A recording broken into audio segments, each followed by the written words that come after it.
Baie dankie. Ons waardeer u. Wow. Imagine, if I tell you a silent assassin, you wondering, how can it be silent?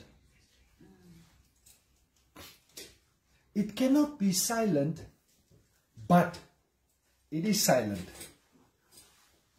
Let me go to 2 Corinthians. Nah?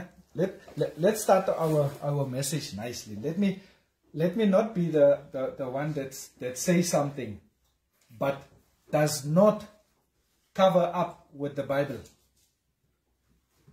2 Corinthians, and I'm reading from 2 Corinthians 10, sorry. And I'm going to read from verse 4.